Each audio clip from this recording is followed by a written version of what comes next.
My name is Beth Haas. I'm a psychiatrist in private practice and a member of the executive committee for the Helix Center.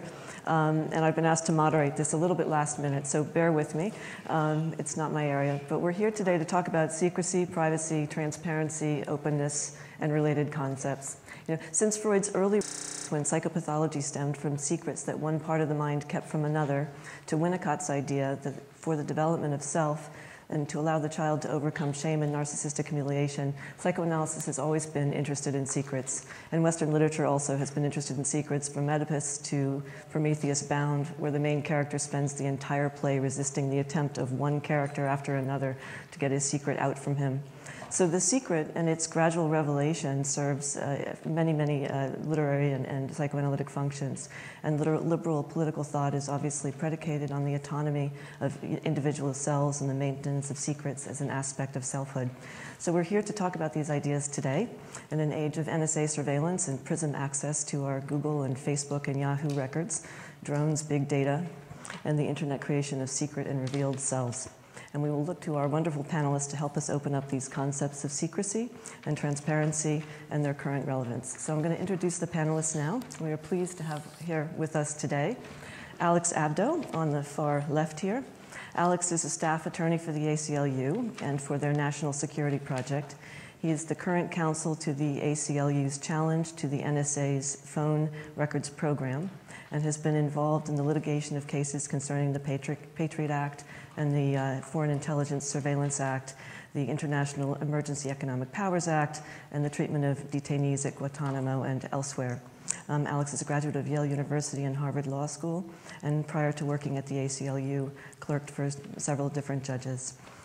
He recently participated in a panel at the University of Pennsylvania, which was called On the Very Idea of Secret Laws, Transparency and Publicity in Deliberative Democracy. So welcome, Alex. Next, we have Jack Bradich over here, who is Associate Professor and Chair of the Journalism and Media Studies Department at Rutgers University. His work applies autonomous social theory to popular culture and social movement media. He is the author of Conspiracy Panics, Political Rationality in Popular Culture in 2008, and his most recent publications include Adventures in the Public Secret Sphere, Police, Sovereign Networks, and Communications Warfare in Cultural Studies Critical Methodologies, is that right? Okay. He's also a Zine librarian at the ABC Nil Rio and has co-taught courses at Blue Stockings Bookstore in New York City. So welcome, Anna. Welcome. Our next panelist is Ted Jacobs. Ted is a psychiatrist and psychoanalyst at Albert Einstein College of Medicine and the NYU School of Medicine. He's also a training and supervising analyst for adults and children, both here at NIPSI and at 4 other psychoanalytic institutes around the country, and the editor of at least 4 analytic journals. Dr. Jacobs has published over 60 papers and book reviews, and among them are Secrets, Alliances, and Family Fictions, Psychoanalytic Observations, and Notes on the Unknowable, Analytic Secrets, and The Transference Neurosis.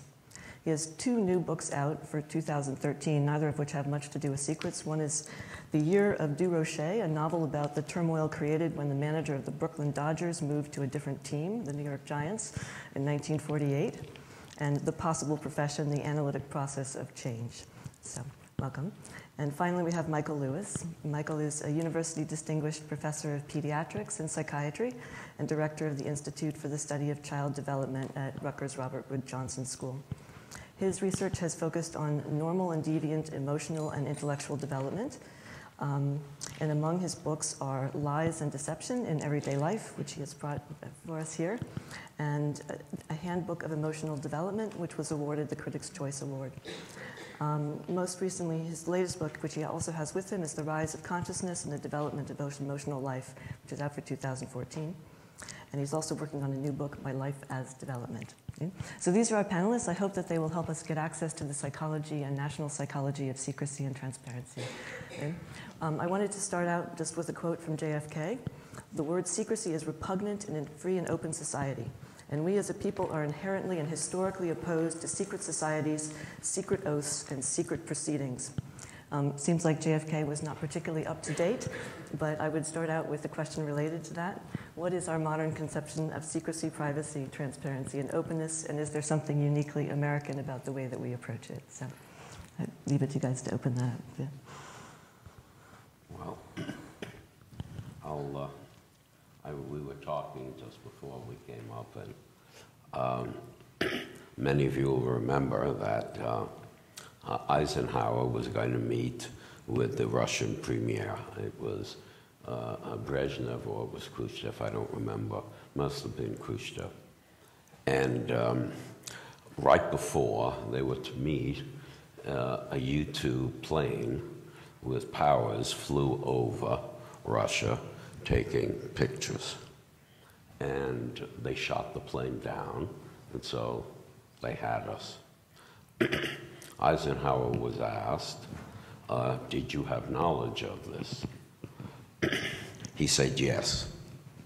That terminated the first meeting since Yalta or Potsdam between American president, Russian premier. Because in diplomacy, it is recognized that indeed if you tell the truth, that's an insult. Had he said, I didn't know about it. I have this, as you do, this large government, and all sorts of things happen, Khrushchev would have, the meeting would have taken place. That he chose, Eisenhower, the all-American chose to tell the truth, which from a diplomatic point of view was not the thing to do to have that meeting take place. So I guess I'm going to start off as sort of the other side of the view.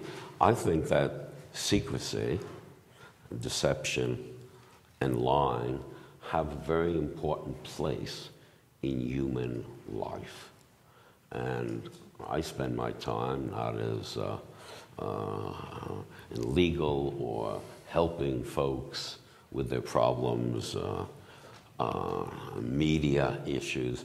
I study development. I study infants and their development. And one of the extraordinary things is how early children lie. By 2 years of age, children have pretend play, which is a kind of self-deception. They lie to spare the feelings of others, and they lie not to get punished for transgressions. And we are not unique. This goes on. We've studied in Japan, we've studied in Europe. This is all children, as best we could say.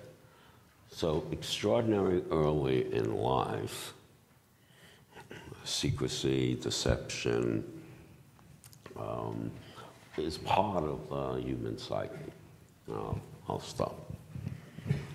I agree with you that there's a very important place for secrecy and deception in our private lives. But I think, in America, we've always had a double standard when it comes to secrecy. We expect to maintain our private spheres, but we expect that the government will not maintain a significant private sphere. We expect that the government will, to the extent possible, I think, be open and transparent, although you're right that there's obviously even there a very important role for secrecy to play. Diplomacy doesn't work in the open generally. Many national security policies can't function if entirely open. But there's always been a deep-seated hostility, I think, toward excessive secrecy in government. And the question that, when we were discussing a moment ago, that we at the ACLU are concerned about is the question of when excessive government makes democratic self-governance difficult. And maybe another way of thinking about it, though, just to take it on the terms that you've started us out with, if secrecy is, so important for private development and private life, which I agree with you it is, you can think of surveillance, government surveillance, as being what undoes private secrecy, what unmasks self-deception.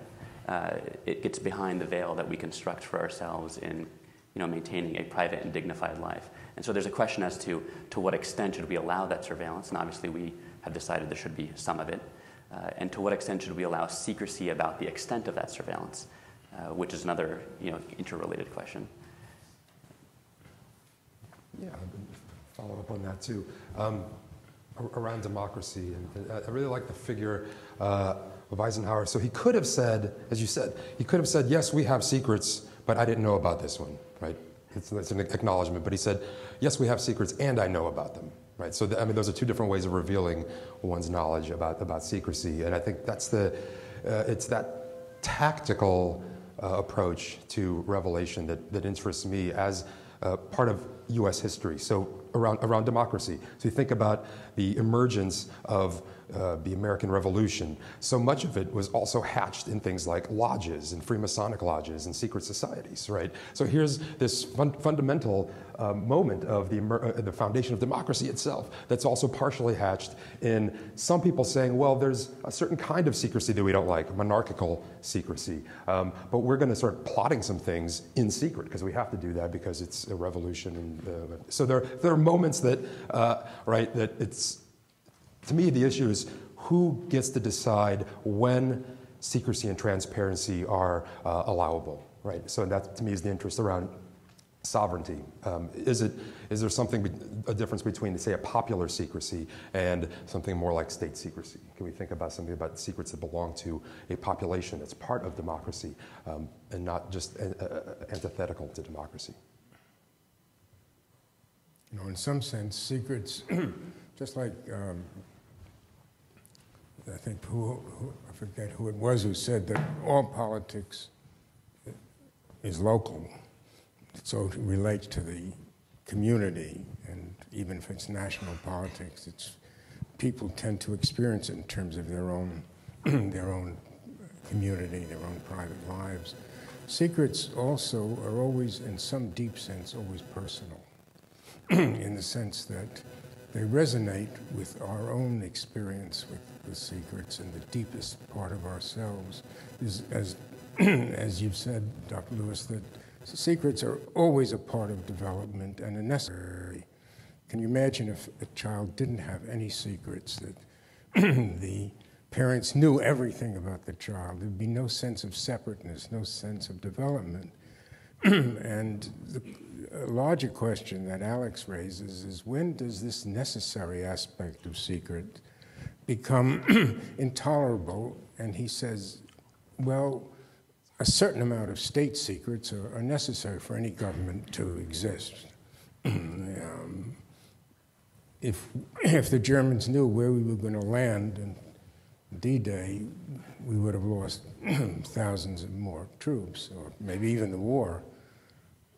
But at what point does the individual right to privacy conflict with the national interest in, let's say, discovering secret plots that may go on? If the government had been able to discover the secrets of the 9/11 bombers as they were preparing their plans, we would have been saved a great deal. So let me ask Alex, in your work that you've been doing, have you been able to define at all that borderline between the necessary and the intrusive and immoral aspects of secrets? Let me. Yeah. Oh.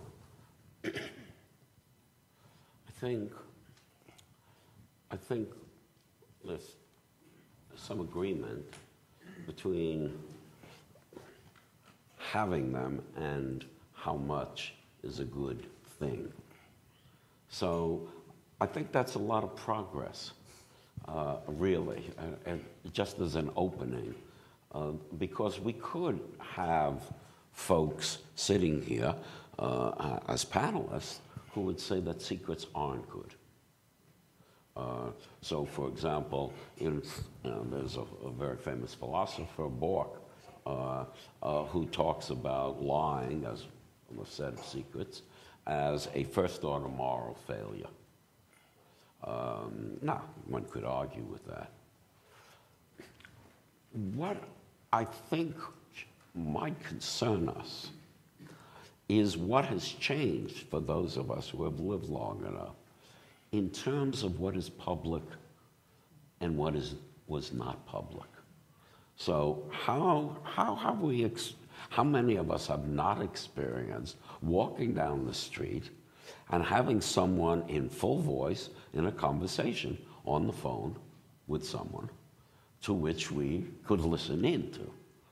Or go to the movies where people talk, and the idea of private versus public behavior. So I think there's been a real transformation in this move toward public behavior, that private behavior. And I think it's part of this movement that is probably at least 50 to 70 years old in this society, in which we are not supposed to have secrets, that good relationships don't involve privacy. If you go to a dinner party and it wasn't a good dinner or pleasant company, and you can say something about it instead of what we used to do was write. Remember, we actually wrote things and we sent a thank you note for inviting us to their home and so on. So I think there's an enormous change, and I think there's a lot of pathology that goes on with both at the society at large, which will mean government, will be communicative, and individuals. I think that we're supposed to not have a secret. If you get a present that you don't like from your grandmother, who's knitted you with arthritic fingers a sweater, you're supposed to say you like it. But people chafe at that idea. You're not being honest with your grandmother. You should tell your grandmother the truth.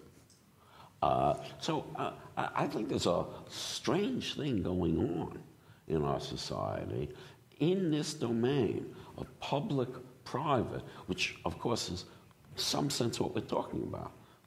As you were saying, private, we have to have private. But this idea is we're not supposed to. If my wife comes home with a jacket that I don't like, I'm supposed to tell her I don't like it. So all sorts of things are going on, and I think at multiple levels. And I think that we have to understand them in that context.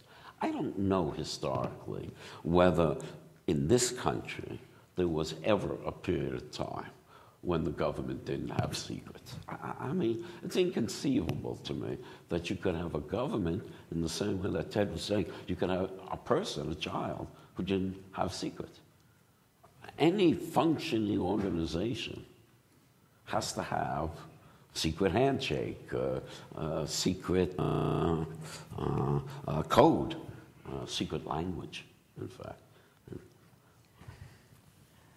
I don't know that I disagree with your kind of description of how society has changed over the last 50 or 60 years. I'm not sure I know enough to agree or disagree. But one of the questions that concerns us so much is to what extent the government gets to capitalize on those changes. So if you look back at the late 1700s, one of the reasons that the early Americans rebelled was actually about secrecy.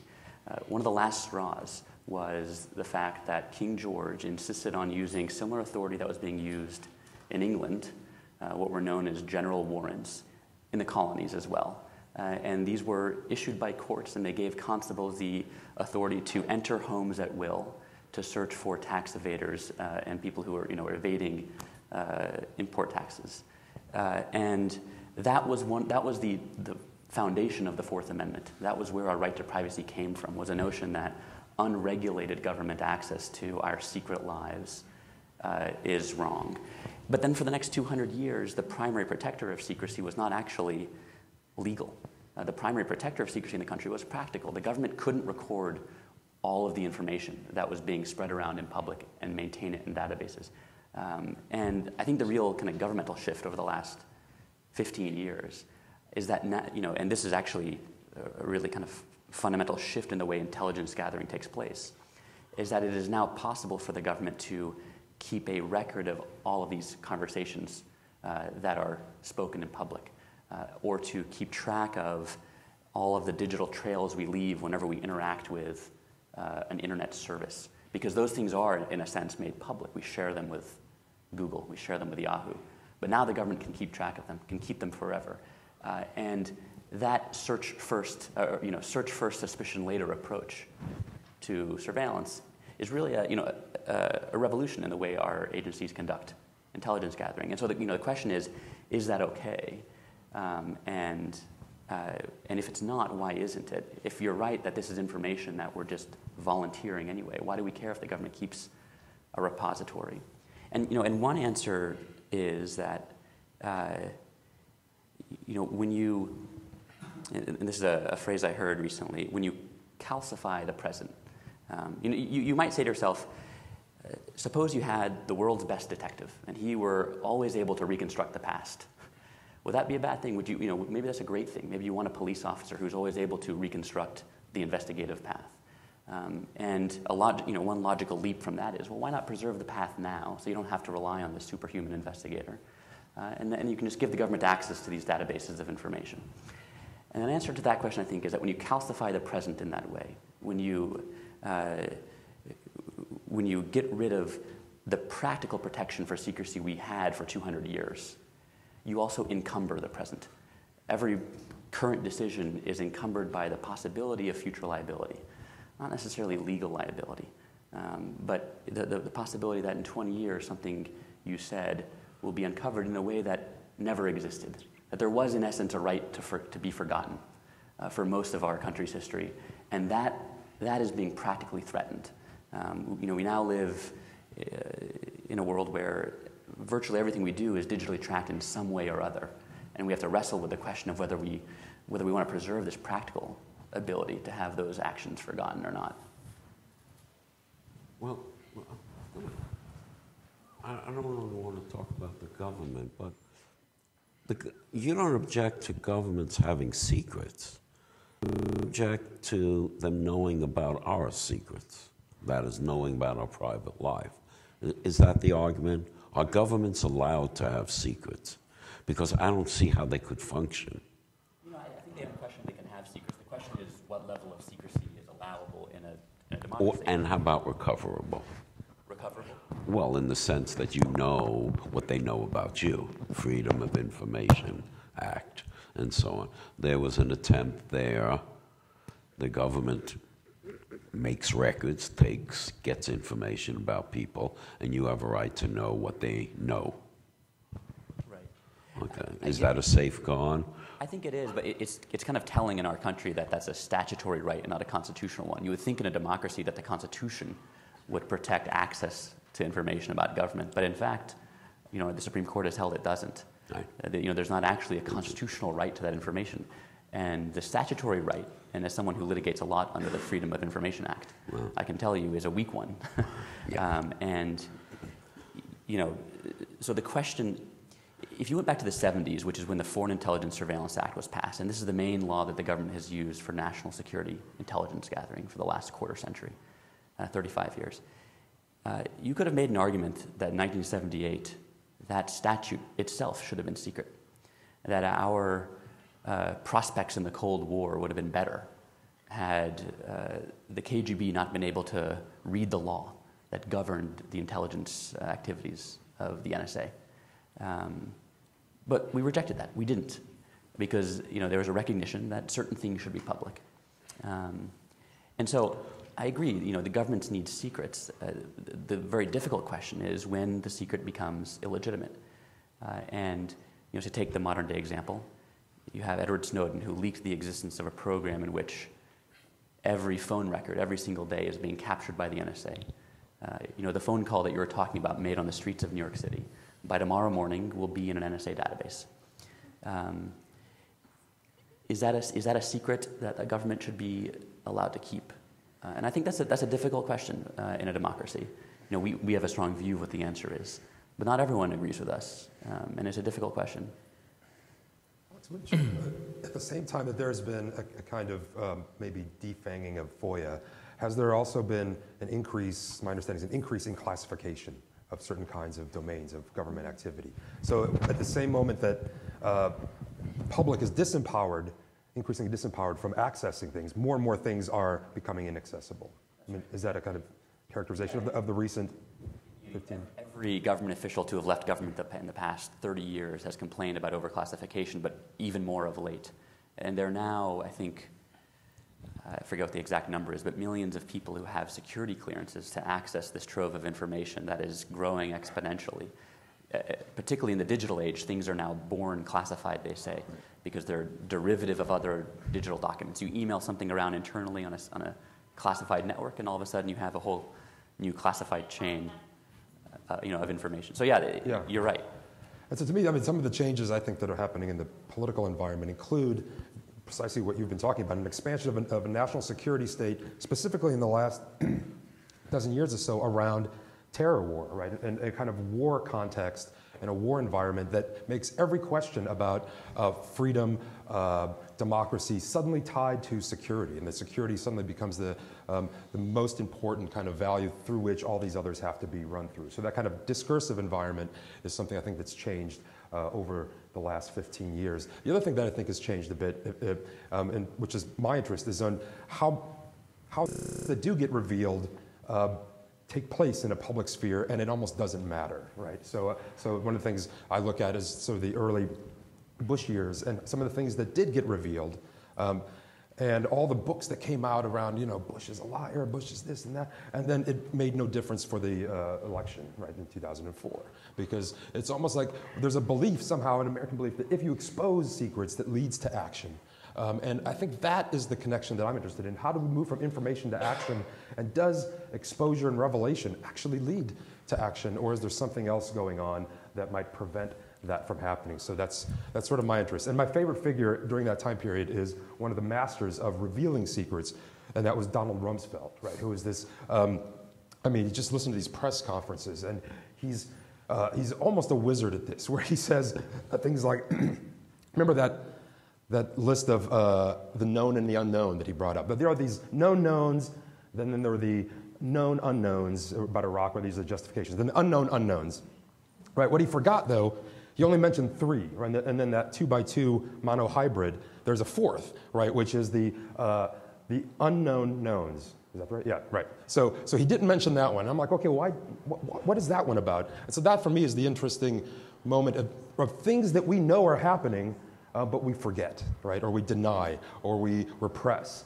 So things like Abu Ghraib, I mean, it was a revelation of particular activities that were being done, but atrocities during warfare are something that we almost have to forget in order to engage in it as a society. So these moments of things that get revealed at the same time other things get concealed at the very same moment, I was sort of tracking that as a cultural media phenomenon, and I think a lot of that has changed too. So we get revelations. I like, before the panel started, the roundtable panel, on the screen we had my friend Trevor Paglin was up there, the artist who studies government secrets and tries to map them and visualize them. He's collected the patches of units in the military and such that are secret units, right? And he finds their patches and he's collected them. He did some work on Area 51 before it was acknowledged that it existed, right? Which just happened in the last year or two, right? Before that, Area 51 never existed. So he went and tried to give tours of it. Great artist, performance artist around this. Anyway, so that kind of question too, of like what, even if things get revealed, what happens? What happens now that Area 51 is revealed? Or, more documents about the Kennedy assassinations start coming out, right? I mean, what is the action component that to me is the crucial part of democracy, not just the things that we know about the government, but the things that we can do about it? And I think that's one of the things that's so frightening about the NSA leaks is that people have this feeling now that they're releasing this massive amount of information in anonymity, and that some date in the future it's going to come back and bite them, but it's very hard for them to conceptually keep it in mind as to when would that be. Mm-hmm. Yeah. Well, let's take this back down to interpersonal, to sort of get it back. And I think Ted and I represent more that perspective. So it is now possible for a parent to go on the computer of their child and find out things about their child. So let's talk about parents and kids and the technology that allows parents to find out things about their kids and what we might feel about that. Of course, you couldn't do that before.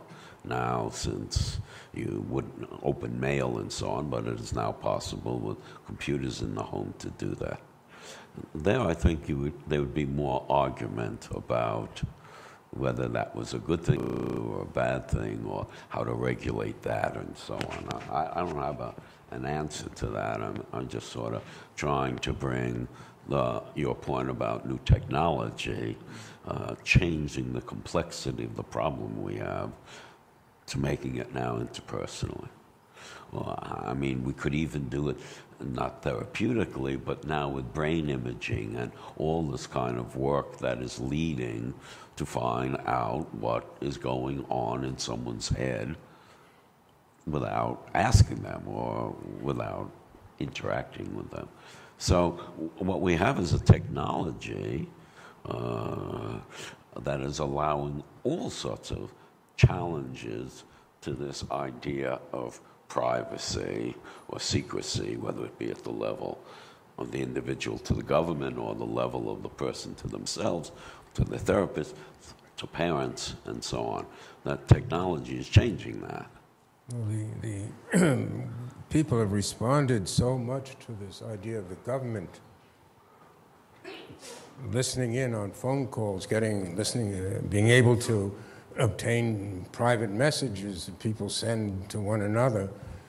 It's a sense of violation that goes back to early childhood. I mean, the child is entitled to have some privacy. The parent who is looking at the diary, looking at the computer, is violating something very essential in the child's development. But it's an interesting question, Alex. Let's just say, for argument's sake, that there are some people in this country sent by some foreign power, and they're planning another attack of a major kind, 9/11. And I think most people would say if we can identify those individuals or have some suspicion, we're entitled to tap their phones, get whatever information we can to avoid this massive disaster. But what if the government says, well, but we can't actually do this without listening to everybody, because maybe they have some contacts here with private citizens or U.S. citizens that we won't know about unless we listen to everybody. Is that justified on the basis of a clear and present danger? Or should we say, no, you can't do that regardless, even if there's a danger, because that's just too invasive of an individual's rights? You know, I would dispute the factual premise of the question, which is that you actually would ever need to listen to everyone's communications in order to conduct a targeted investigation. But even if it were the case, you know, you could prevent an extraordinary amount of crime in this country if you gave police officers authority to open up houses without warrants, to install video cameras in houses, and then only access them later on if a need arose, you know, maybe through judicial authorization, maybe through an automated scan of what's going on in the house, so it's just a computer looking, it's not a human. And I think that, you know, there are a lot of people who kind of observe very provocatively that the optimal level of crime in a society is not zero. Because the only way you can achieve zero crime in a society is to become a surveillance state. And that we've rejected that path. And that's a weird cost-benefit way of looking at it, that we tolerate a certain amount of civil disobedience or crime in order to not to sacrifice every bit of freedom that we have. And that question becomes a lot more difficult when you ratchet up the one side, when you make it about you know, a terrorist attack in the country. But I spent a lot of time listening to people who conduct these investigations, and I've looked at all of the examples that the government has made public in any event about how these programs are used. And there's not really a convincing case that pervasive surveillance is necessary in a strong sense. It's of course useful. It makes the job easier sometimes. It's always easier if you don't have to go to a judge to get a warrant. Why trouble the police officers? But that inefficiency has a purpose. And it's to protect the private sphere from unjustified invasion. And to get back to the question of when do we accept that invasion? And the balance that was originally drawn in the 1700s, with the ratification of the Fourth Amendment, was with cause.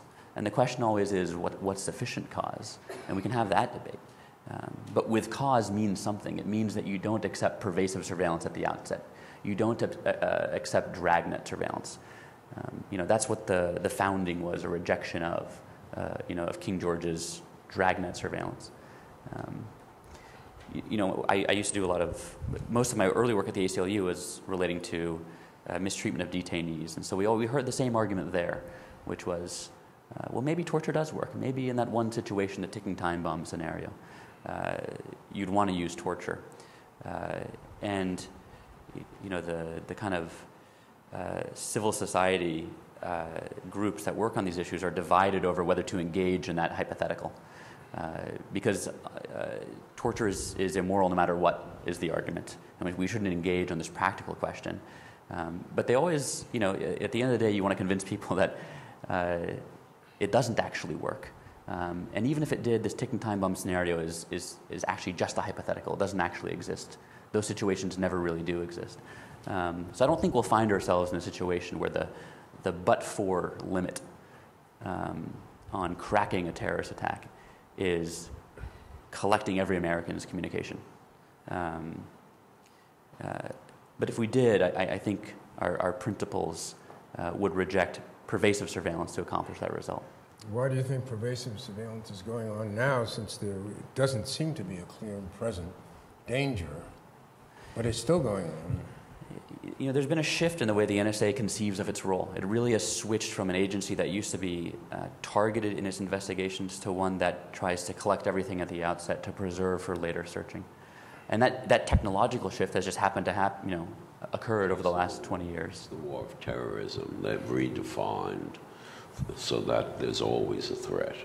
And given there's always a threat, you always can be in this mode of trying to prevent it, which then allows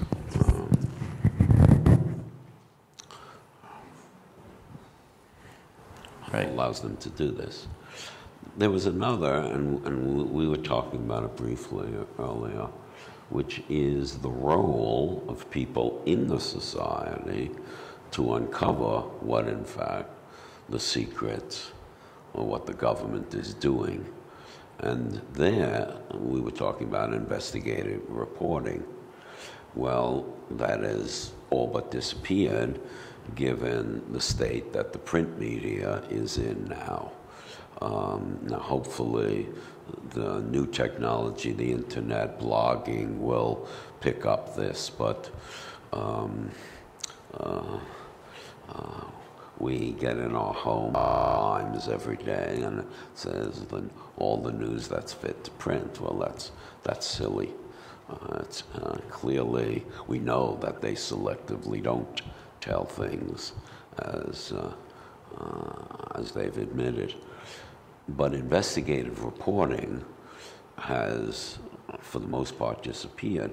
And now what we have are individuals who take it upon themselves to reveal some of these secrets that are going on. And of course, they're labeled as traitors and they have to flee the country and so on. But I have a concern that given that there has to be a certain tension between the public and private always, that one of the regulators of that is investigative reporting.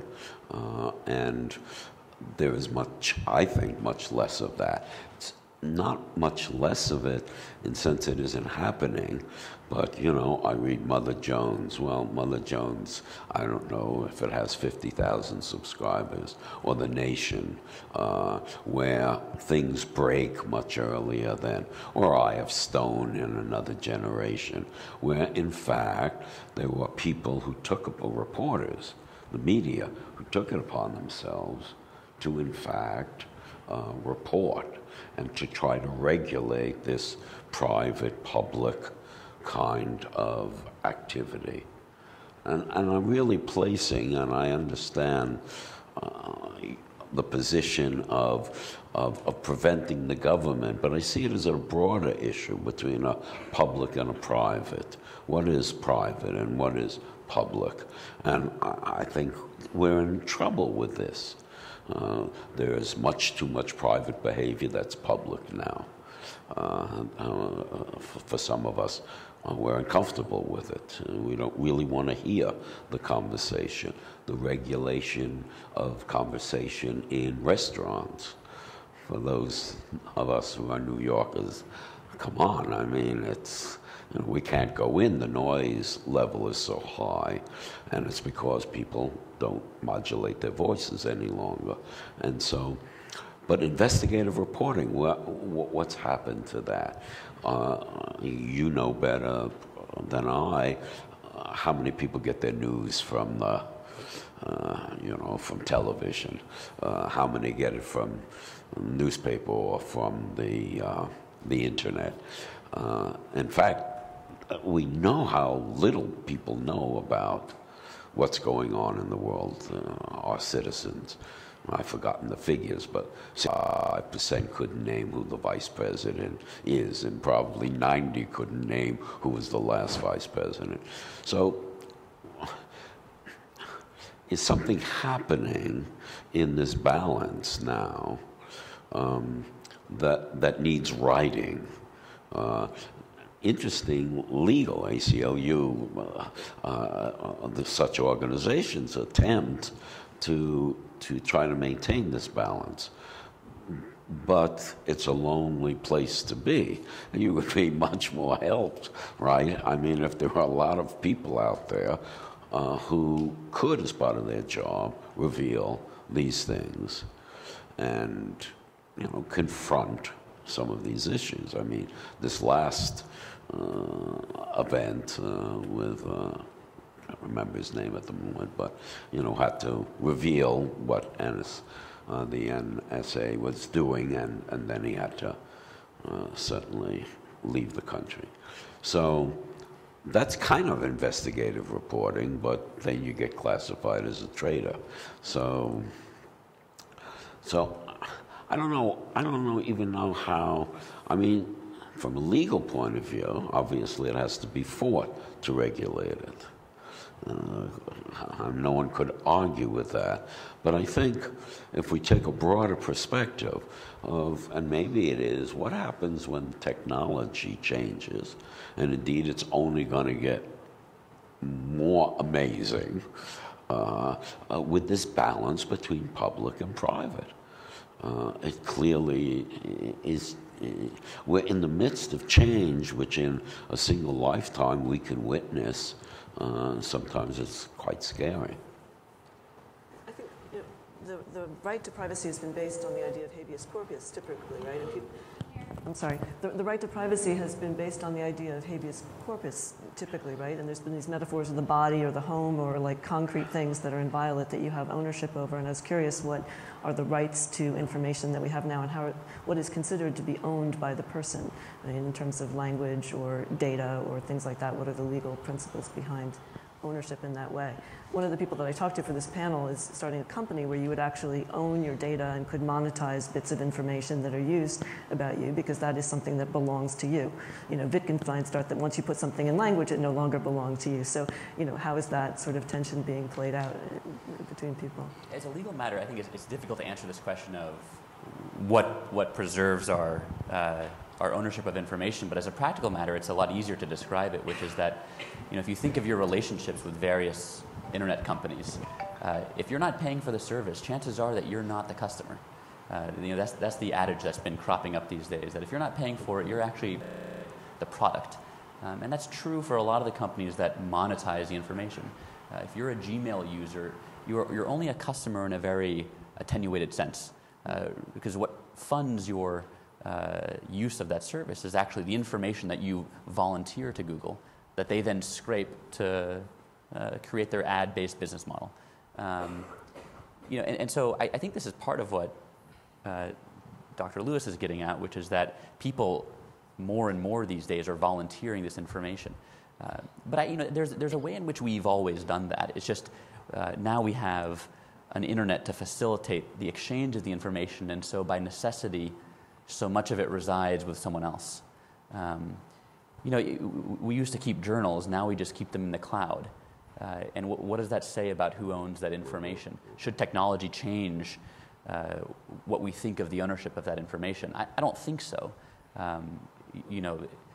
Right now, the government takes the position throughout much of the country that it doesn't need a warrant to open email, that it needs a warrant to open mail, but all of a sudden when we move to the digital analog, they don't. And that's a bizarre, conception of privacy.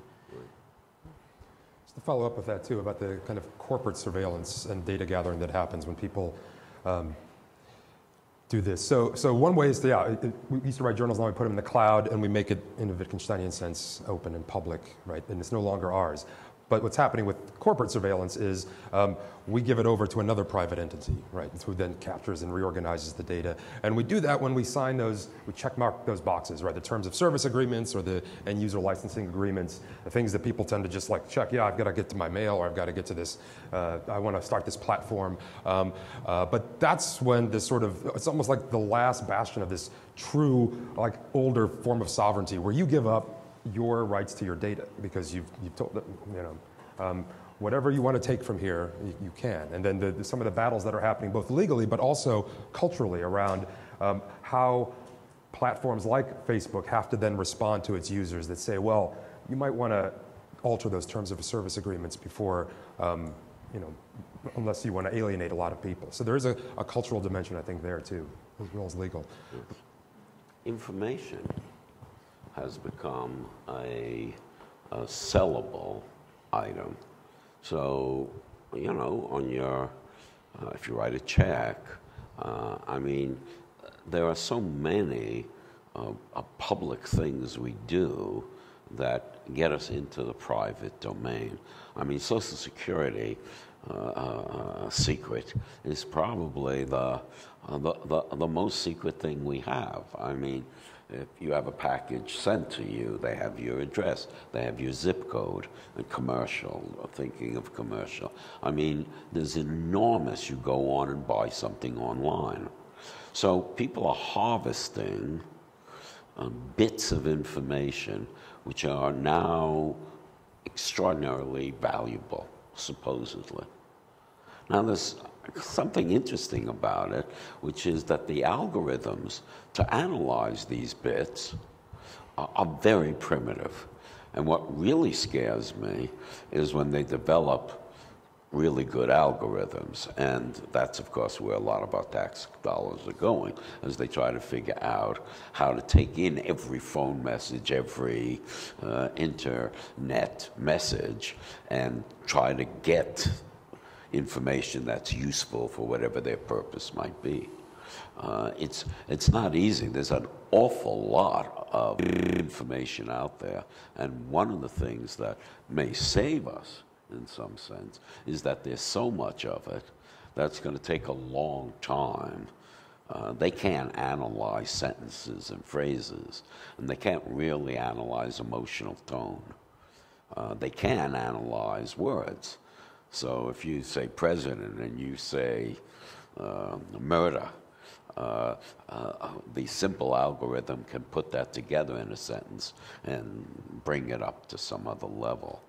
So, but it would be nice to go back to the beginning when privacy was greater. But I think we're losing that. And while it would be nice to go back to the end of the 18th century, I don't think we can anymore. I think we have to confront that these bits which make a part of our lives are just available. They're in the clouds, and there's no way around that except if we go back to writing letters, and they can't open the letters, of course. They can probably, but, you know, they don't tell us. So it just seems to me, you know, here's another. Etiquette. There used to be rules of behavior. You could keep your private, but you can act appropriately. Well, there's, you know, the 60s, well, let it all hang out. What did that mean? It simply mean that you didn't have to have a private. If you didn't like something, you could say it instead of saying, which you could call a lie or deception, thank you very much for the gift, when, in fact, you didn't like the gift at all. So I think lots of things are happening. Emotional expression, pride. If you look at any sports, and by the way, it's all over the world, when people used to succeed in a sport, in baseball, they tip their hat if they hit a home run with the bases loaded. Now you see the full display of the pride response, as if it's perfectly okay to express yourself. So this public-private thing is shifting, and where private is less valued. And now you said that. I said it more from my perspective than yours. But it's true.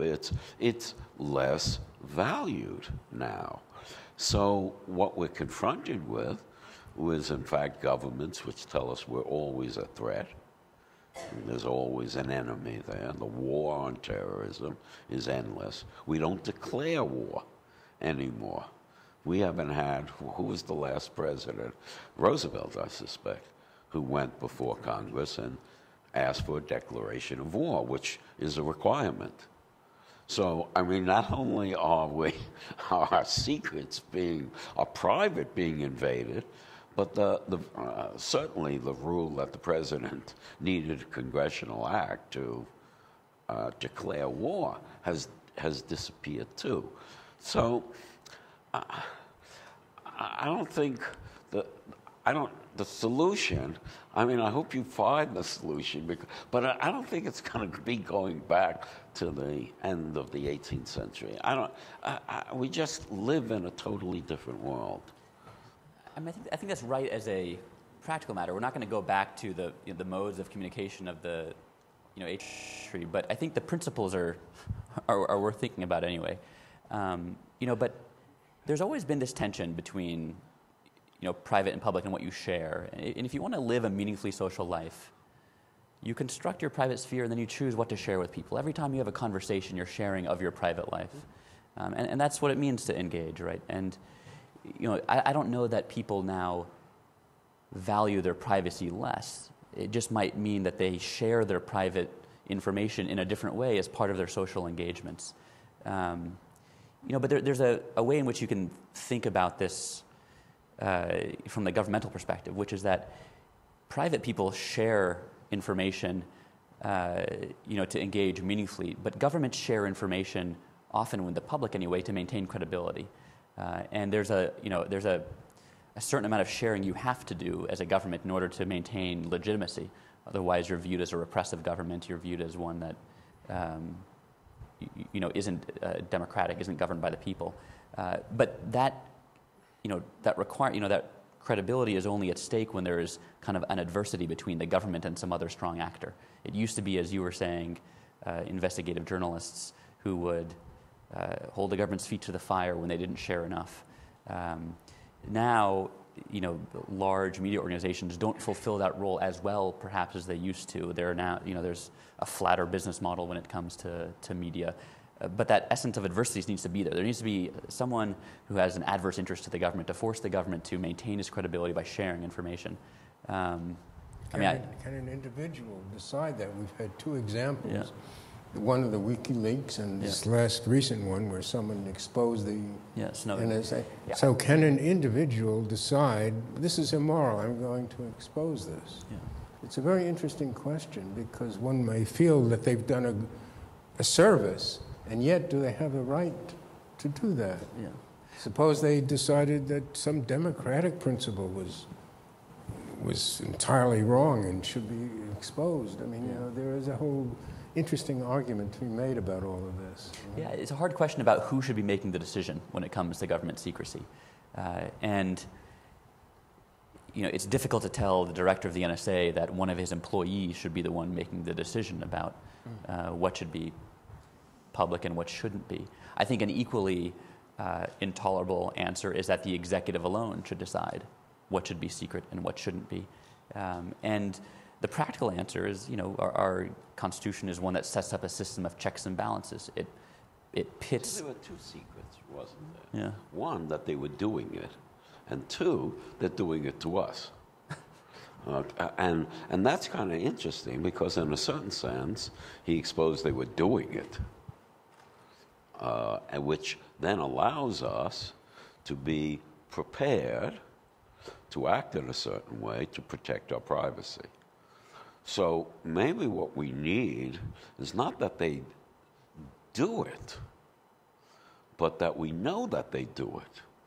Because you would be pretty stupid if you were plotting to overthrow the government to do it in an email, you know, to a list of your colleagues who were going to blow up something. I mean, they know that, okay, the Germans didn't know the Germans didn't know we broke their code. So the secret was not only getting their secrets, where they were going to bomb and where they were going to be, but it was the secret that we could find out their secrets. So maybe what we need to do is something around finding out what the secrets are. Aren't we protected in a certain sense now? There's also a notion of the legitimacy of the relationship, right? I mean, that any situation where you give somebody authority over you, you're saying, I know something about this person, they've represented themselves fairly, and there's a legitimacy to the authority that I'm giving you. And I think when people feel that that legitimacy has been undermined, that they've been tricked or in some way, that's when they start to react against it and feel that they have the right then to reveal or leak or something like that. Well, if you wanted to tell someone that you didn't want the government to know, you wouldn't send an email, you wouldn't go on the phone, you'd probably meet them in some public place to exchange. So we have some protection surprisingly, by knowing that they can invade us. And so, in a certain sense, I think the revelation of that, rather than anything particular secret, but that secret is what so infuriates the government, because now it prevents them from doing the one thing they hoped to do, or at least they say they hope to do, is to catch these bad folks doing the thing. Now, if you're a smart bad folk, you're not going to do it in a way that the government would find out. I'm not sure the revelations changed that, though. For, you know, if I think we all knew the government had the technological capability to do what's been revealed, and if you were a terrorist, you would certainly expect that there would be no barrier to the government using that capability against you.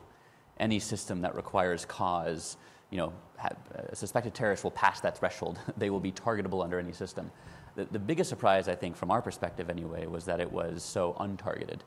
And so the only people I think who have learned information that they didn't already assume was happening, you know, who learned that a form of surveillance was happening that they didn't already assume was happening, were the ordinary public, you know, innocent Americans who are not plotting terrorist attacks, and so don't think daily about how to disguise their communications. And that's our concern. You know, that it's difficult to quantify the cost of an invasion of privacy. You know, you might say that foregoing a particular international call with a controversial colleague or foregoing visiting a particular website is not much of a harm in isolation.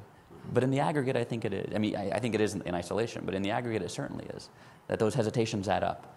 In a sense, it allows the government to break down our ability to construct the private life that you started out this conversation by describing.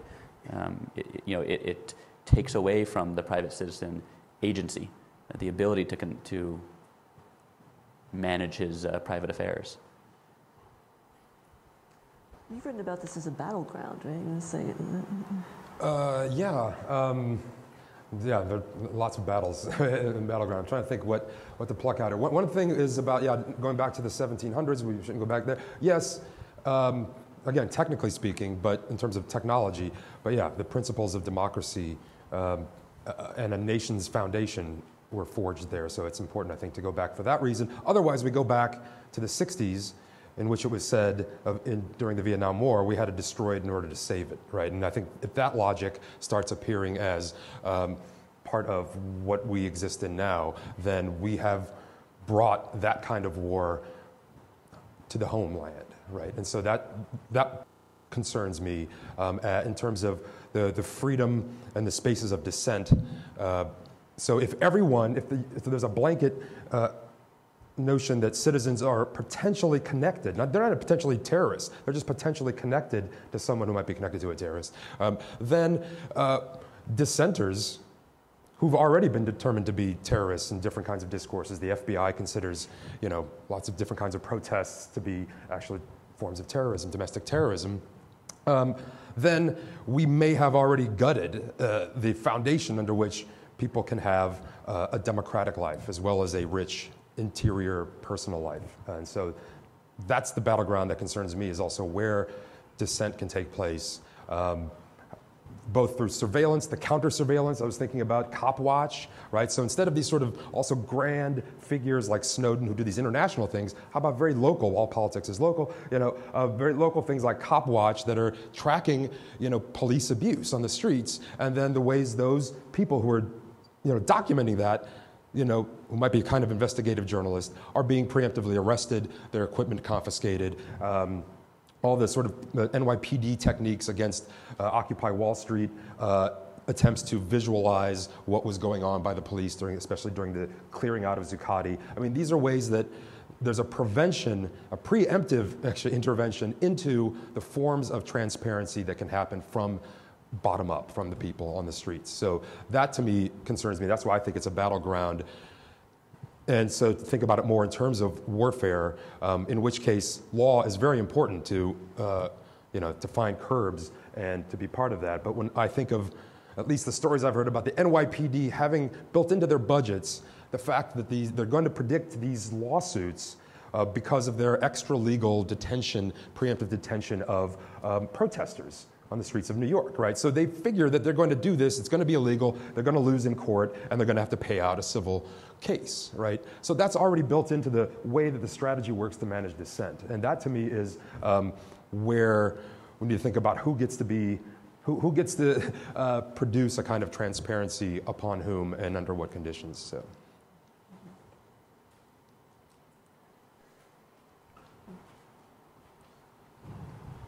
Would it be interesting if there was someone among us who was a high-tech person who could tell us what we would have to do to counter. Now, Google and some of the others are saying that, in fact, they're going to build devices that will prevent them from doing it. Now, I mean, clearly one way is to try to prevent them by arguing from principles of law and justice and so on. Another way, of course, is as in evolution, something evolves and then those that survive have to evolve new things to do those old things. And so that there is this kind of balance, there's this kind of always tension that exists in life. So I can't imagine, I cannot imagine, but I cannot not imagine that there are high-tech folks who are figuring out ways that you might be able to scramble phone messages in some way, or internet and so on. And maybe what we need to equalize some of this injustice, because it's happening to us, but we don't have much leeway except through the law to try to counter it.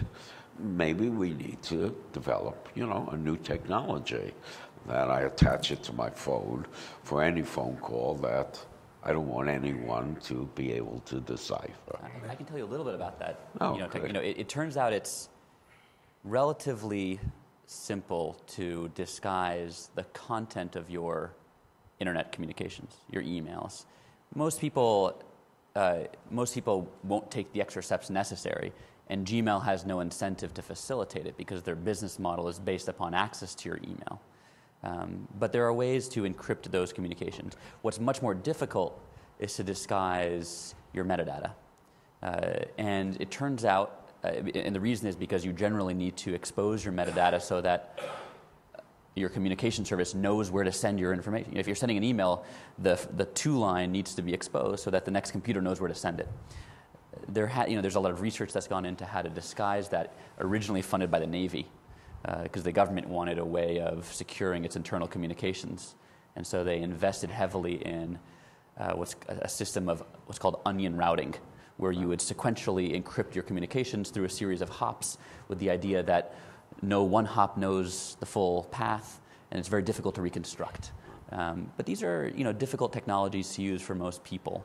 And I think they're part of the solution, but they're not the full solution. But if we have to do something like that, what kind of society are we living in?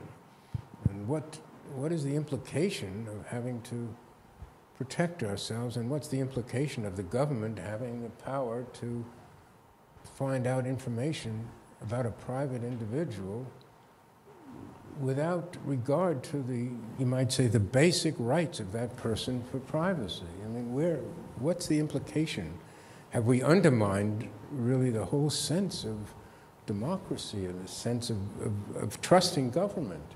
It seems like the whole world is beginning to shift in terms of what are our values? What are we dealing with here? Well, some of it's not new. We use envelopes when we send mail generally. Most people don't send truly private pieces of mail on postcards. They don't write something very sensitive on a postcard. They put it in an envelope. And it turns out that just the way the phone system's developed, they're all like postcards. When you are talking over the phone, there is nothing to prevent anyone who has access to the line anywhere along it from listening to the conversation. There's no protection. It's a postcard. And we have kind of a system of blind trust for the intermediaries, but it's a trust that we're now learning is unjustified. The same has largely been true of email. Email, for most of its history, has been communicated entirely unencrypted. If you send, to give you an example, if you send a Gmail from a Gmail account to another Gmail account, that's generally encrypted internally to Gmail. But if you send a Gmail email to someone on Yahoo's account, the connection between Gmail and Yahoo is not encrypted.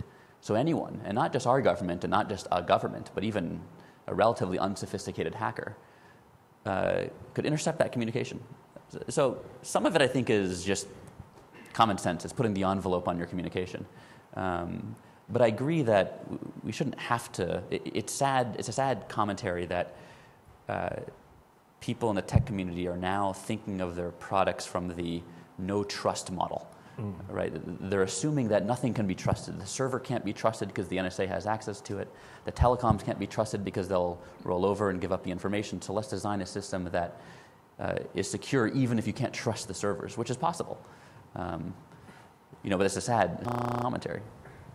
But following up, why would somebody want to have, and you can hear it, a private conversation on their phone in a public place? I'm sure we all have experience, people having fights on the phone or other kinds of things which are really private. Now, we couldn't have done that before. At best, we could have been in a booth on the street, but usually you were in your office or home where you did those. So we now have a device which promotes it. And it, I believe, promotes the idea that there isn't private. That is, I don't only see it as the government.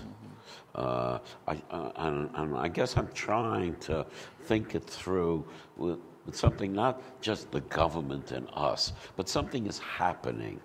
Commercial, you were mentioning. I mean, there are some incredible things on online dating. Now, you can fill out a form to begin with, and you say you're interested in dating brunettes. And so the pictures and the information they send you are brunettes, but they're not all brunettes. Now, the devices now can monitor if you start hitting not on brunettes, but on blondes, let's say, or black-haired people. And they will now switch. They will take your action rather than what you stated. So we now have and we know that in terms of buying things, these devices, these algorithms, can come up and present you with things that you've done before. So even commercially, they're keeping track of your behavior. So it's endemic, I guess, is what I'm saying. We've always had to protect ourselves from our government, and our Constitution. Our initial struggle was to try to figure out how to do that for this country. But it's not only, it's ourselves allowing ourselves less privacy, and it is our commerce in our commercial worlds and our everyday lives in which people are keeping track of what we do, what we're buying, and so on. So I guess, I mean, you read some of Scalia, he would like us back to, you can't go into your house. Well, if that's what it says, fundamental interpretation. It says you can't need a warrant to come into your home. Well, talking on a phone is not your home. So they could argue, we're not going to take technology into account. And of course, the more progressive arguments are that indeed it's the idea of privacy and protection. But it just seems to me that we need a kind of a balance, a kind of protection. One, in terms of understanding why we are giving up privacy. And two, mechanisms by which those of us who want could reestablish it, learning how to encode, or getting the tech folks to give us really very simple algorithms to make our job of encoding, encrypting easier to do. I'm going to butt in here in the interest of time. So I'm going to sum up and say that we're very trusting and we want to be close to people and be known, and we're very curious and therefore very prying, and we'll have to grapple with that in the area of secrecy. We're now open for questions for the next 20 minutes. Please come to the microphone if you'd like to ask. You didn't really discuss, and I'm interested in this because it's got to do with human nature, I think, the mechanism by which the NSA obtains the data. For instance, I suspect they don't really hack, like you were saying. I don't think they hack the lines and servers and stuff. I think it works like this. I'm guessing.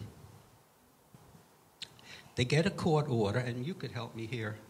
They get a court order that says, okay, you can go to Google or AOL and present it to the president and say, we want your permission to tap into your memory, your servers, etc.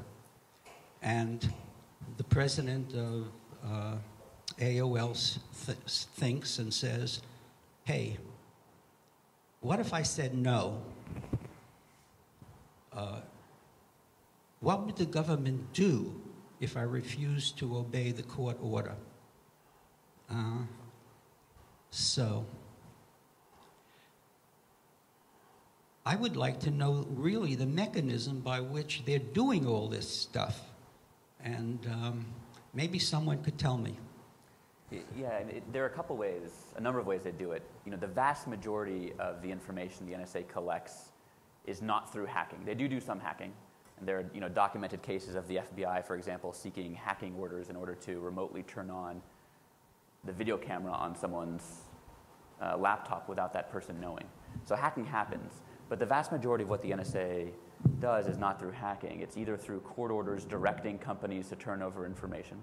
So, for example, the very first document that Edward Snowden revealed to the world was an order from the Secret Foreign Intelligence Surveillance Court compelling Verizon Business Network Services, which is a subsidiary of Verizon, to turn over on an ongoing daily basis records of every single call that came across the network that either started in or ended in the United States.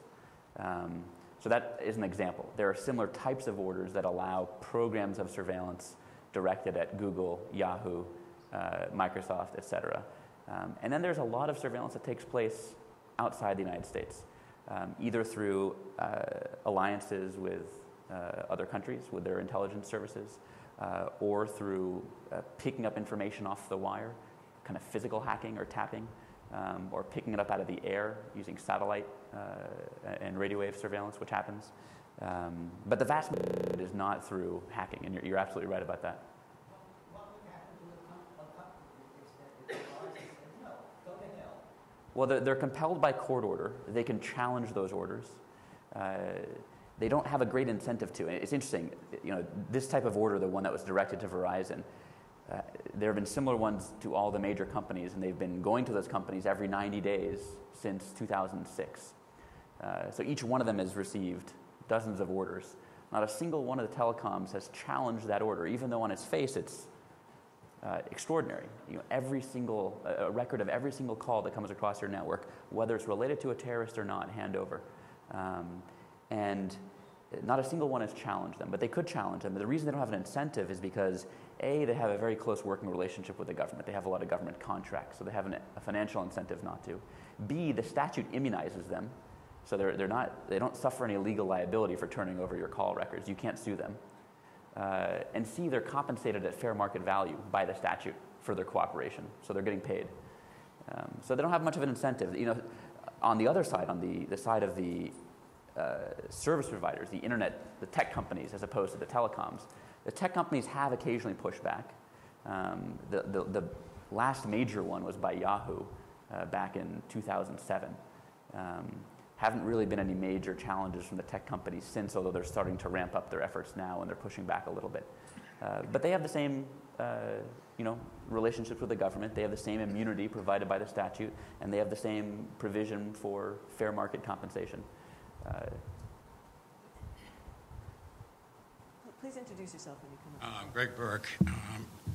It seems we've heard that there has been a tacit kind of balance between individuals and institutions. By institutions, I mean maybe governments or societies or businesses, things like that, over time, where there's an understanding that there's a certain amount of less than free discussion going on between each other in terms of what information we've heard about, being polite, and we all tacitly never believe anything that we see on television, for instance, in terms of advertisements and stuff like that. And it's been acceptable over the years. There's been a certain balance. Now we have this huge amount of technology that seems to shift the balance away from the individual towards institutions with regard to how to manipulate this interaction of the dance of social commerce. And particularly I'm concerned now with how is the individual as a responsible in a democratic society supposed to get the information that is necessary to make decisions about voting.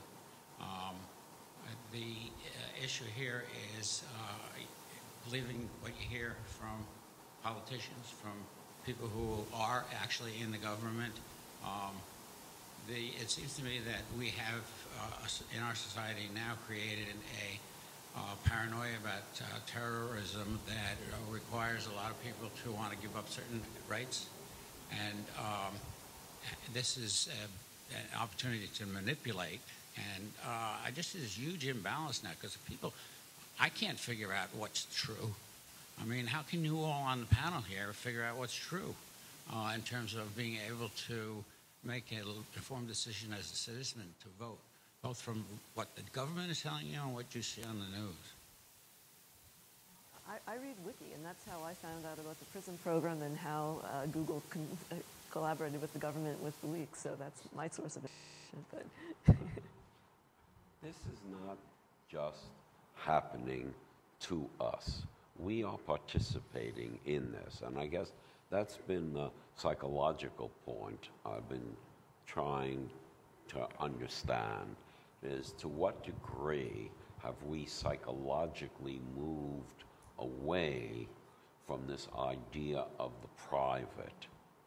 And I think that one could find many, many examples of a shift during the same period, and maybe even longer, that makes it easier for the government to in fact do some of these things.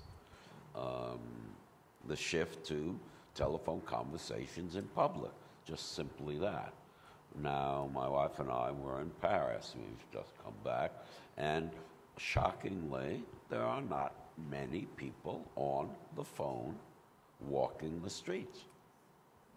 And it was striking, the difference in the two major cities in the world. In this city, you can't go a block without someone talking and hearing them, and that's not the case in a week of walking in Paris. So I think there's something happening psychologically, and I think we can even find it in some of our theories, and that suggest that privacy, in terms of not expressing what you really think, or not doing such, I'll be brief, is in fact changing us and making us more susceptible to it. Now, it was interesting because you asked what we could do.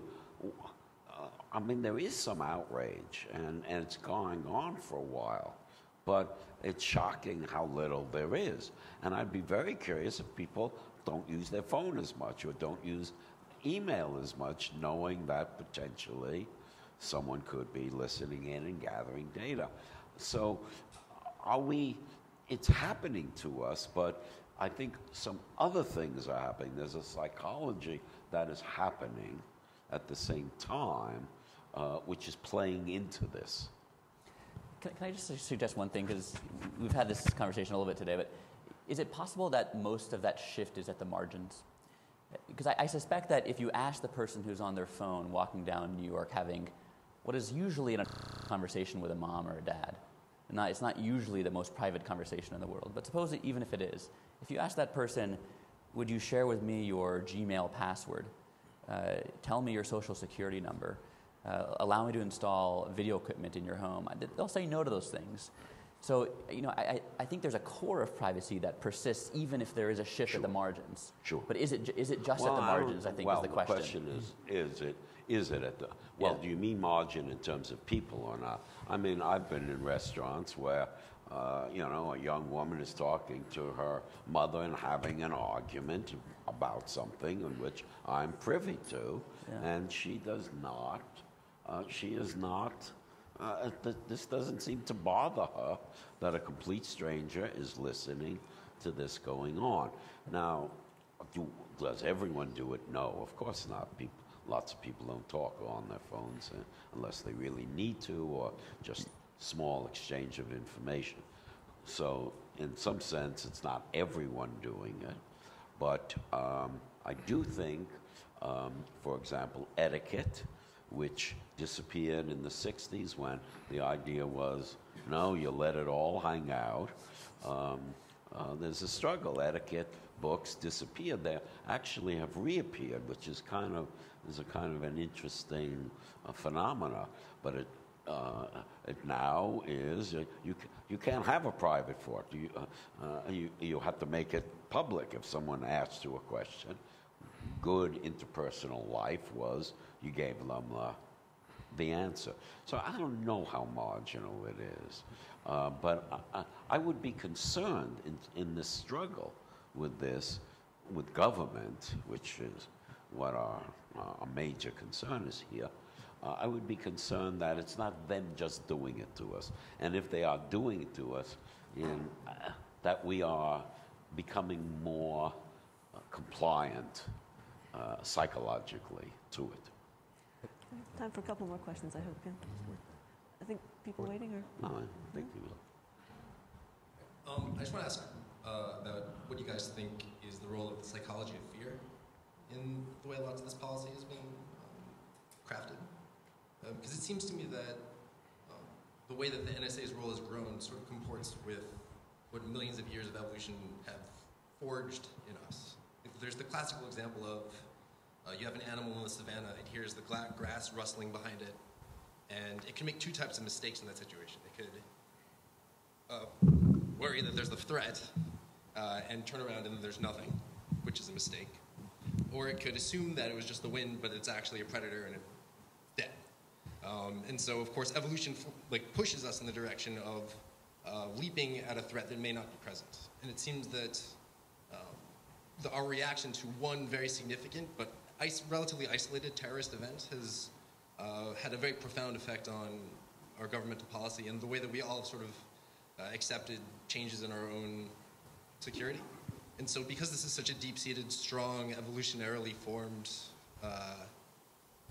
predisposition, I wonder if there's a real plausible way of fighting against it, because it's such a strong urge. I'll just add, before the human nature component of this, we'll just add that there's a whole layer of mediated repetition of the trauma that happens that reactivates that moment too, right? So the annual replaying of the images, the Bush's, the security codes and the color codes, and the constant reminding of people that we're at war, right? So I think regardless of whether this, what it touches in terms of sort of the sort of basic dimensions of being a human, the cultural mediated dimensions are very political in terms of that can be changed. Like, there's no reason why we have to say, okay, well, this is a defining moment of our entire senses of self as Americans because we've been attacked, which is something that, other countries around the world go through on a daily basis, right? So this sort of American exceptionalism is something also I think that is a cultural dimension of this fear, that it's not just something that... We have been at war as a society. We haven't stopped from the Second World War. We had the Korean War. We have had an enemy. I mean, we could start looking at paranoia and try to understand, we've had an enemy for the last 75 years. There's always been an enemy. It's true, but at the same time, the 9/11 acted like an acute trauma. In some sense, was unexpected. I mean, we should have expected it, but people didn't expect it because we've been fighting out there. We haven't had something hit us in quite this way. So it acts like a traumatic event to which it's almost like we're acting, all of us, in a post-traumatic neurosis. I mean, in the sense that we're always on guard against the repetition of the trauma, and that gets extended into policy and into the public arena in such a way as to cause a whole shift in our world. Since that happened, we've had a major shift in this country towards alarm signal reaction. You know. And I don't think that's going to be easily reversed. You know.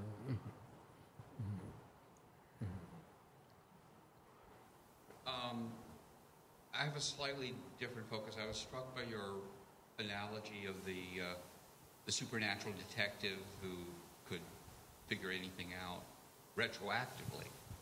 And the assumption of this broad data collection is essentially, I think, that if we have the data, somehow we can reconstruct the past and do so with great accuracy, or with sufficient accuracy.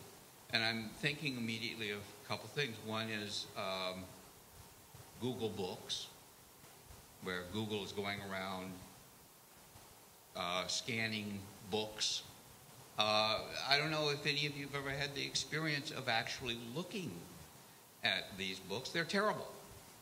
Nope, they scan them, but they don't proofread them.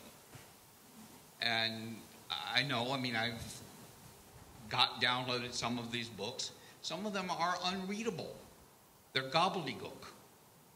I notice, for example, even here, we have to have technicians coming around constantly adjusting to get, I mean, this is open recording, you know, there's no secrecy about it, and yet it takes apparently a great deal of tending to make sure that you get a good recording.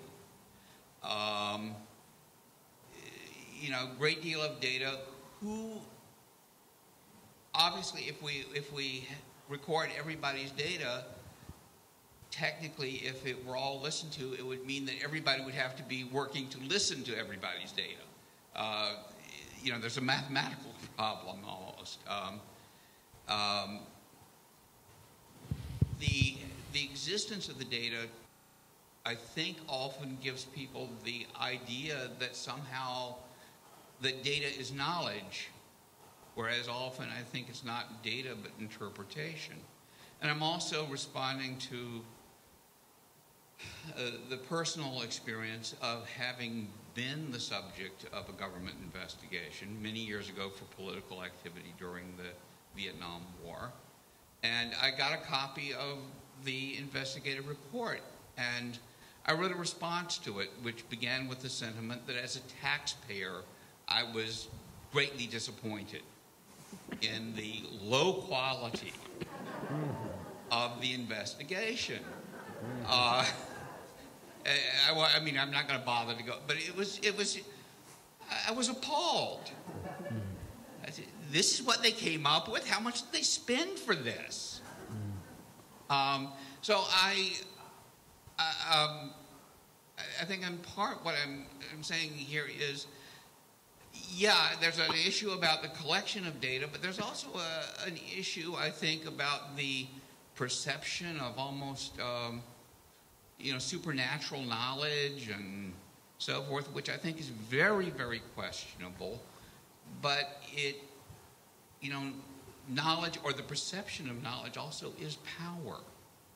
So I don't know if anybody wants to comment on those comments, but those are some of my... Yeah, I would say, right, I mean, that can be very politically disabling to think that there's nothing that can be done. All this data is out there. The government is perfectly efficient, as we were talking about efficiency, and like creating the algorithms that can detect all these things. So the notion of that actually shifts a kind of power dynamic that says we can't do anything about it, but it's just so perfectly done. I mean, that when I study conspiracy theories, sometimes that's what they... Stasi at the end of right. East Germany, and the efforts to reconstruct and understand what people thought they knew, and also, of course, to find out, in many cases with great sadness, who had been informing on exactly, and that's the thing. And yeah. I think that was also the feeling of distrust and the inability to have a working democracy, basically, in an environment of such potential betrayal and distrust. You know, the lesson of the 9/11 Commission report was not that we didn't have enough information. but that we didn't analyze it properly. Right. But the response was to collect more, out of a fear that, or a suspicion, I suppose, that if we just have more information, we'll solve it. You're right. You know, data can lie, which is one of the reasons why the government relies more heavily on metadata, because metadata doesn't lie as easily, or it's more easy. It's more difficult to obscure. But I think that's a good point. Carl Kleban from New York. I think the panel's covered a whole variety of different things, and it's hard to be focused.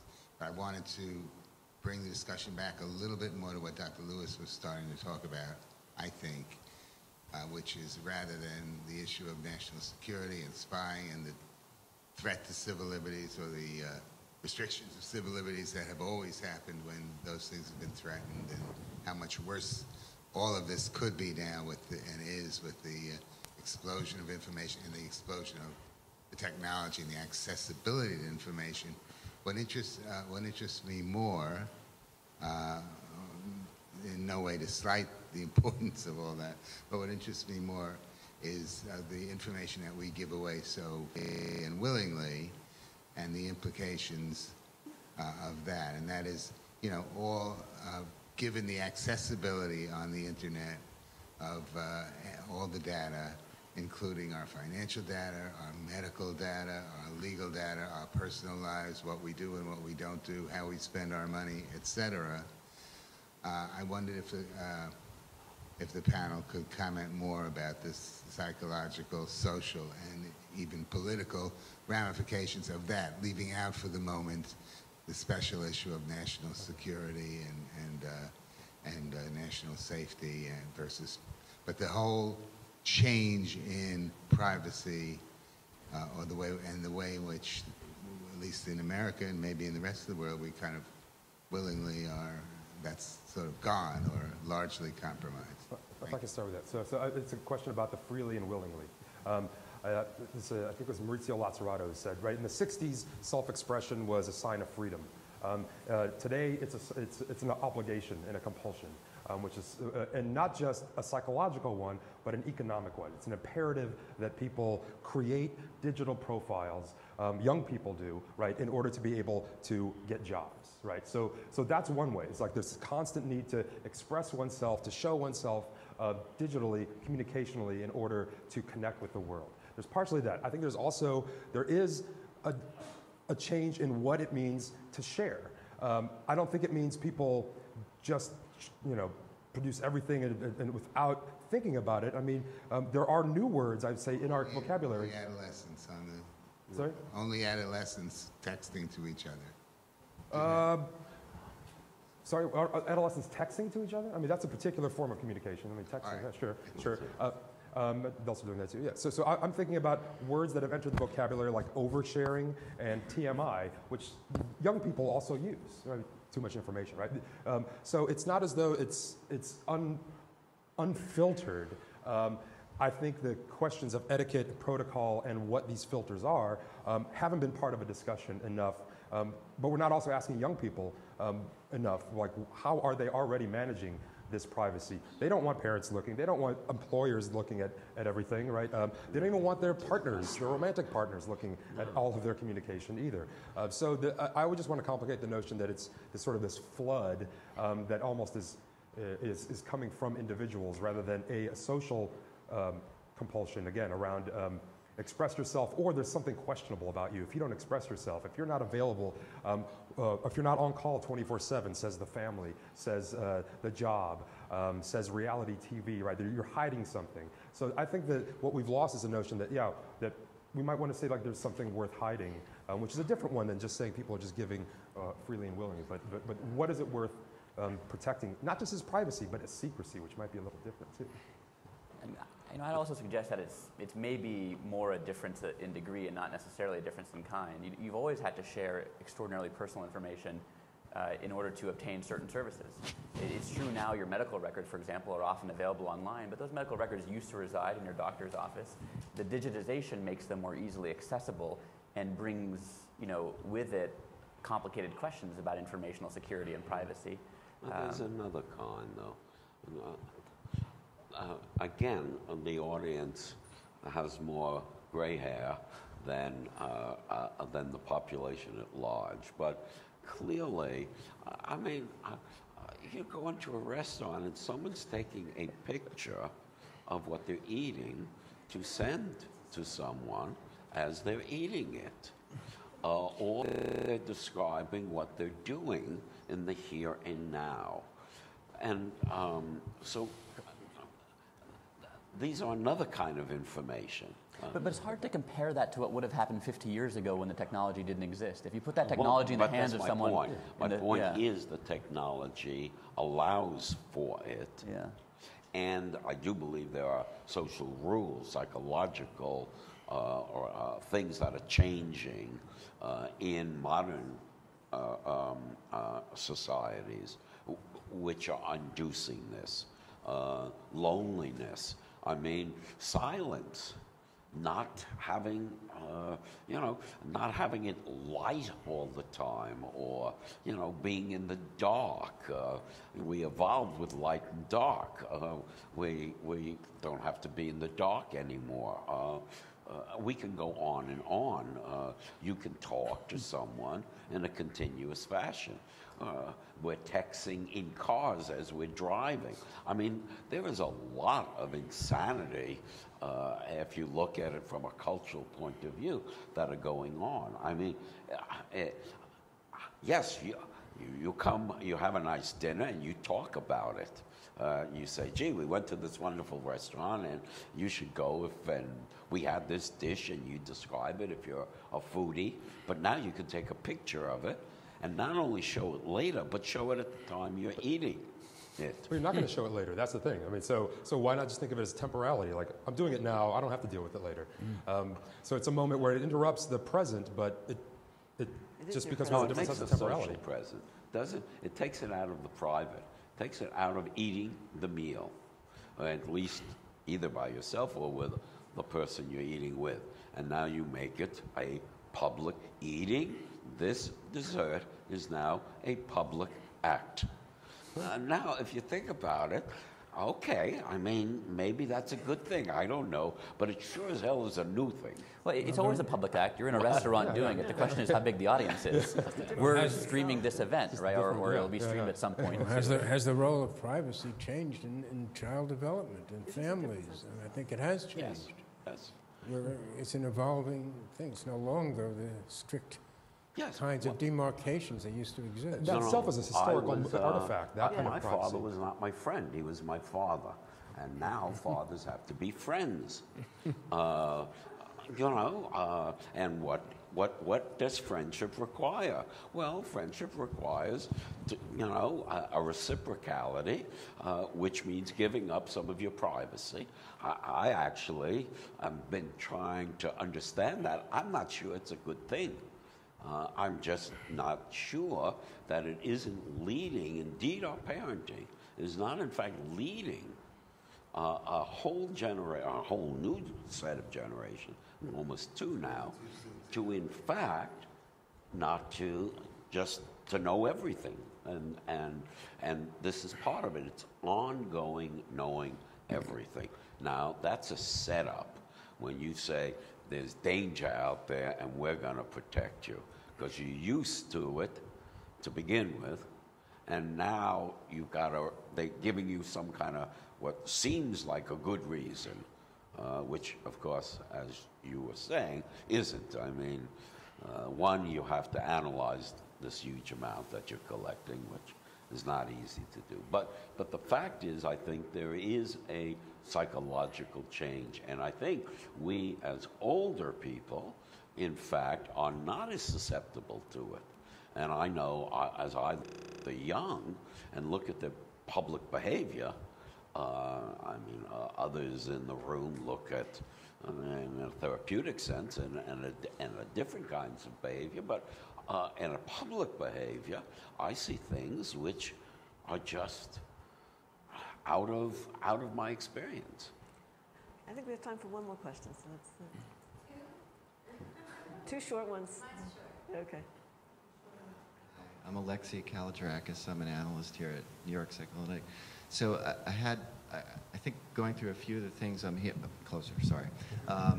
Trust and mistrust. Can you believe anything, or can you, certainly at the governmental to private citizen level, but I think it also comes up in the use of the technology in families and talking about child development. Sometimes I'll have parents in my office who will say, my kid's new phone has GPS on it. Should I track them? Well, maybe. And then hopefully we can get into a discussion of what would the purpose of tracking them be?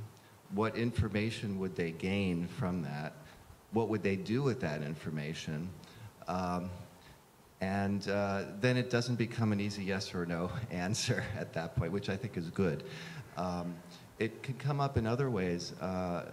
Is the government benevolently listening to everything, or are they really just looking for terrorists? Or, one of, I think, Obama's not finest moments was basically telling us, don't worry about what the NSA is doing, right?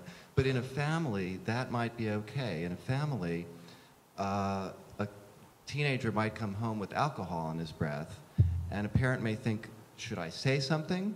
Should I not say something? Well, that depends. Have you talked about this before? Is this the first time? Is this the 10th time?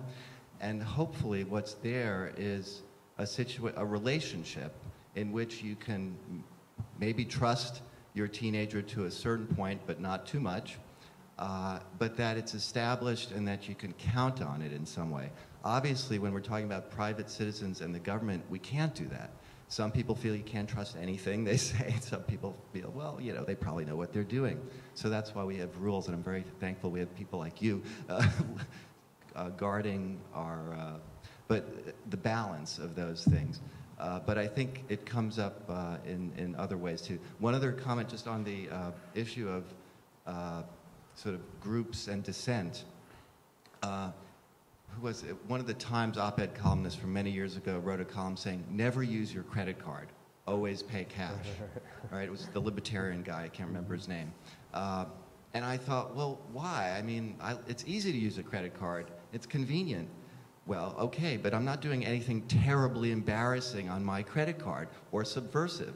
But if I were, a little bit, then I would probably want to be able to pay cash and not worry about it and not have myself targeted in some way. So I think with texting and with every email being possibly recorded, we may be making a white bread society where it's really dangerous to say anything that's a little too provocative. If you're a student who wants to go to college one day, God forbid somebody from the admissions office somewhere should see your Facebook, where maybe you were holding a beer and you were underage, et cetera, et cetera. I'll just say that in the 1980s, the Kennedys had an album called "Give Me Convenience or Give Me Death," and I think 40 years ago to today, it still works. Quick comment, I don't have a Facebook profile, and I have experienced a certain amount of peer pressure to get one. I've had friends say to me, come on, it's fun, and I feel like an anomaly that I don't, and so that's been interesting. I know I'm missing out on certain information from the community too. But my quick question is, were you recommending that individuals encrypt their email correspondence, and if so, how do we get the information? I'm happy to talk about the technology afterward if you like. It turns out if you encrypt your emails, there are special rules that apply for the NSA's collection, and they can collect and keep that information indefinitely under pretty much any one of their programs. So the more you try to protect your privacy, the more susceptible you are to NSA surveillance. Now, they may not be able to decrypt it immediately, but they can keep it so long as they deem fit. I think this is really one of the fundamental paradoxes of the situation. It's the hackers are the people that are involved in protecting our privacy. It's these kinds of dichotomies. Yeah?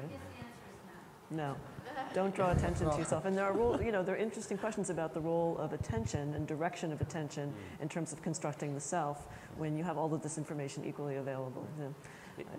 The one thing that technology can do is make passive or pervasive or dragnet surveillance costly enough not to be effective. It can force the government to engage in targeted rather than dragnet surveillance. And the virtue of that is that the government then will use its limited resources where it should. And it turns out, even if you encrypt your communications, it's very easy to encrypt your communications in transit. but it's very difficult to secure your endpoints. It's very difficult to secure your laptop or to secure your desktop. And that's because Windows and Mac and all of these operating systems are fundamentally insecure because they're too complicated to make secure. And so if the NSA wants to get you in a targeted way, they can. And there's nothing to stop them. And that might be a good thing because they're generally, when they use their resources in a targeted way, are focusing on the right people. And so technology can make untargeted surveillance difficult and force the government to engage in the type of targeted surveillance it should be engaging in. So if I could say yes to you and 350 million other people, I would. But if it's just, yeah, we can talk about it. All right, thank everybody for coming and for participating so thoroughly, and thank our panelists very, very much.